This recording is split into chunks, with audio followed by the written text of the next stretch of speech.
Well, good morning. I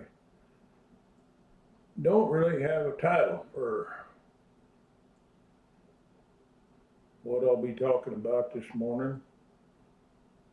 I guess if I had to title it, I would call it The Goodness of God. Because, one of the things I found is that the goodness of God is amazing. And it has so many facets to it. It's hard sometimes to comprehend all the ways that God is so good to us.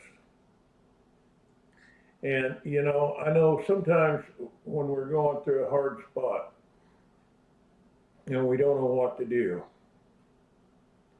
It says here in Psalms 27,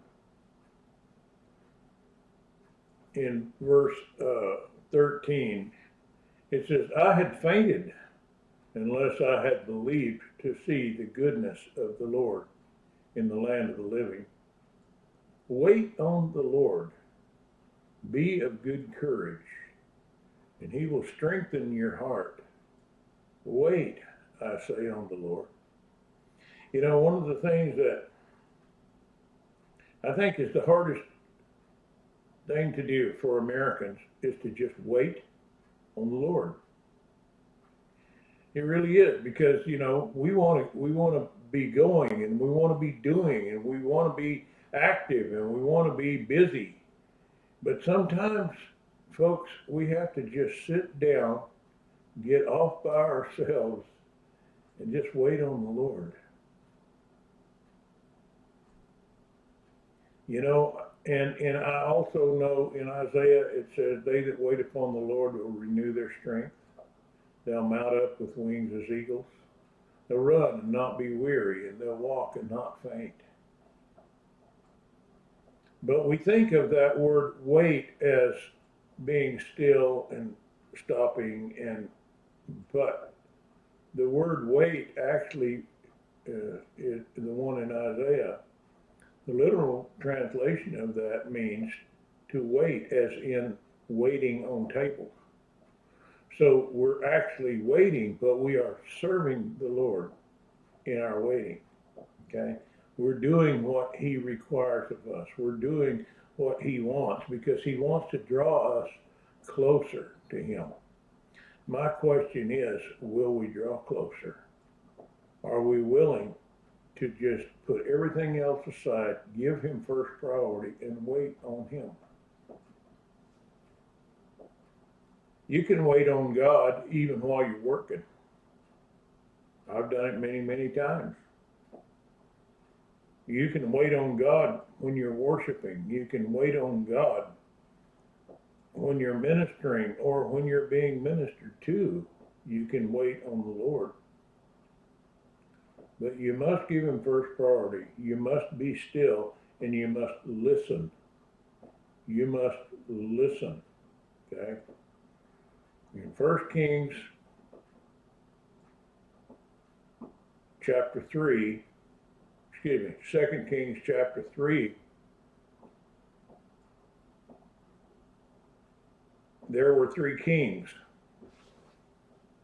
and they were being attacked by Moab. And they went to Elisha and asked Elisha if he would give them a word from the Lord.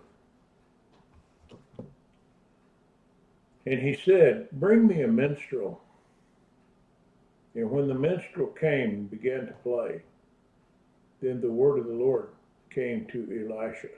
God spoke to Elisha through the music. I don't know if it was through the music or because of the music. But if you want to hear from the Lord, one of the best ways to hear His voice is to worship. I mean, go into deep worship.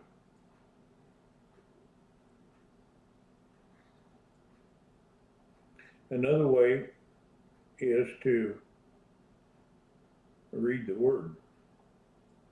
When you read the Word, He speaks. It says God has spoken to us by His Son.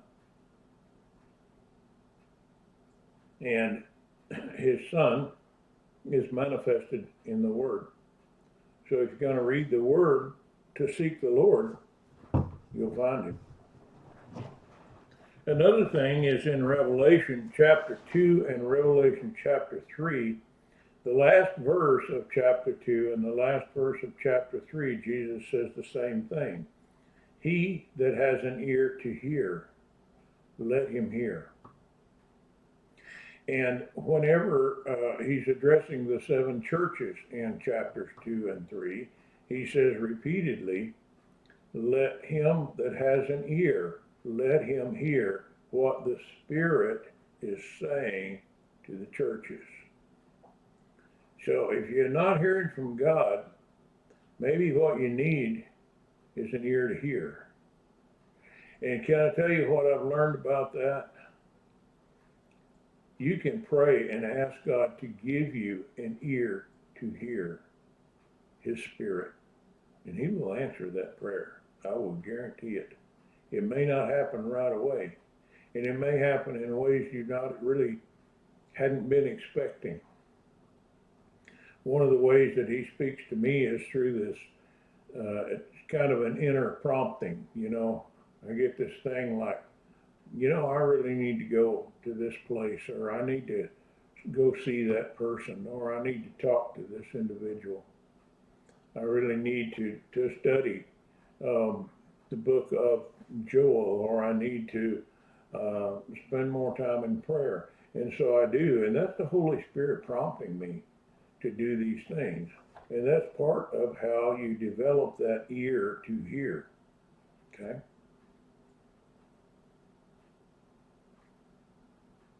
Another way that you can hear the word of the Lord, you'll find it in Psalm chapter 4.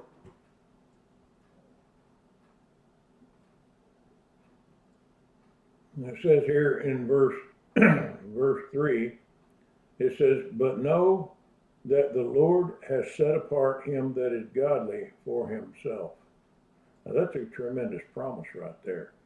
If you're walking with the Lord, you are set aside. You are set apart. God has set you apart because you are so special in His sight, in His eyes, that He has set you apart for Himself, it says. And the Lord will hear when I call unto Him. So the Lord will hear your prayer. And then it says, stand in awe and sin not. In other words, treat the Lord with reverence. Treat the Lord with reverence. And commune with your own heart upon your bed and be still. I find that some of the greatest times I have with the Lord is late at night when I wake up and He's speaking to me, and there's no other thing and nobody else around to distract me. When there's no distractions, that's when you will hear the Lord the most plain. Just saying. And if you can't do that in your normal days, you can seek Him late at night or early in the morning or in the middle of the night, anytime. The Lord will honor that. And I think that one of the things that happens to us, the most distressing thing I think that happens to any of us is when we get too busy to hear Him. And I think it grieves the Lord when we are too busy to hear Him. Hang on a minute, I dropped something here.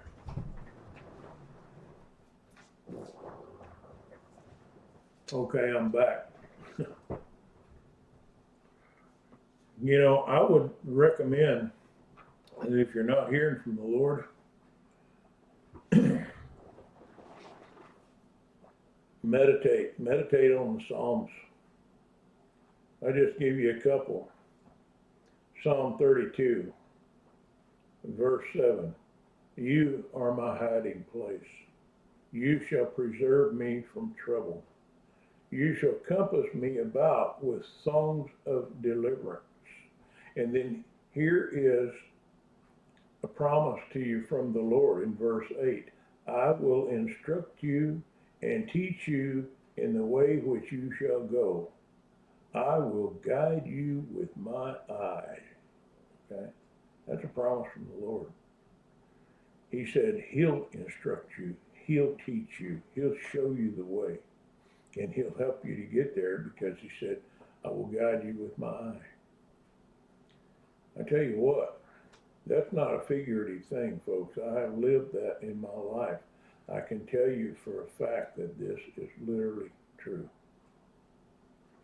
Whenever the enemy has come against me and surrounded me and it doesn't seem like there's any way out, he sets me free. He delivers me. And then in verse 11, he says, be glad in the Lord and rejoice, you righteous, and shout for joy, all you that are upright in heart. And then he goes into Psalm 33, rejoice in the Lord, O you righteous, for praise is comely for the upright. That word comely can be also translated as appropriate. Praise is appropriate for the upright. Okay? And then in Psalm 34, it says, this poor man cried, and the Lord heard him and saved him out of all his troubles. The angel of the Lord encamps round about them that fear him and delivers them. And then at this, I'm going to close with this one. Oh, taste and see that the Lord is good. Taste and see. Taste and see. Anoint your eyes with eye salve that you may see. Okay. Ask him to give you an ear to hear what the Spirit is saying. Taste and see that the Lord is good. Blessed is the man that trusts in him. Okay. I want you guys to have a better day, and I want you to know I pray for you because I love you.